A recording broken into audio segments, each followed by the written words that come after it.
बच्चे, जब तूने सहन किया तब तूने अपने भीतर की शक्ति को जगाया। अब वक्त है उस सहनशीलता को तोड़कर एक ज्वाला बनने का।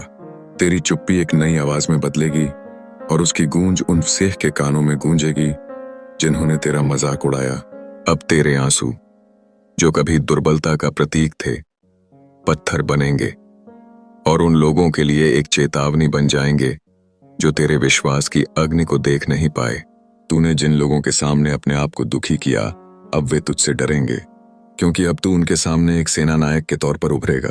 तेरे हर संघर्ष को मैंने जीत में बदला है। अब तुझे केवल उठना है और बोलना है। तू सच कह, न्याय की बात कर जो अब तक दबा हुआ था। तेरे शब्द एक मंत्र बनेंगे जिनसे लोग प्रेरित होंगे। तू जब बोलेगा तो लोग सुनेंगे।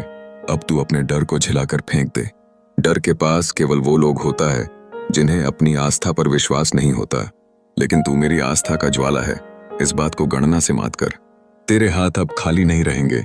तेरा ध्यान तेरी ताकत बनेगा और तेरा संयम तुम्हें सुरक्षित करेगा।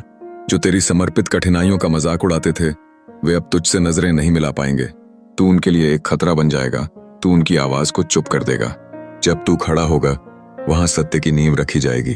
अब तू जब भी मुड़कर पीछे देखेगा, तू उसे देखेगा जो तेरे साथ है। तो आगे बढ़, अपना रास्ता चुन और इस यात्रा को अपनी प्रस्तावना बना। तू समझ ले, तेरे विरोधी वास्तव में तेरे शिक्षक हैं। वही तो तुझे उस चुनौती से गुजरने का साहस देते हैं जिससे तू एक हीरे की तरह चमकता है। अब लड़ाई किसी से मत कर, लड़ाई अपने संशय से कर। यह समय खड़ा होने का है और ध्वनि के उस कूट से अपने मातृभूमि में सच्चाई की आवाज देना है। जब कोई तुझसे पूछे तू कौन है, तो बस एक मुस्कान के साथ कह देना, मैं वही हूं जिसे महाकाल ने गढ़ा है। अब तेरा नाम इतिहास के पन्नों में लिखा जा चुका है। जब कोई तुझे फिर धोखा दे तो यह याद रखना, उस विष ने केवल तुझे और मजबूत बनाया। अब तेरा हर धोख एक पर्व बनेगा और हर आंसू वरदान बनकर तेरे सामने खड़ा है। तू जब बोलेगा, लोग तेरा शब्द सुनेंगे और तेरी हर लड़ाई महाकाल की विजय का गीत बनेगी।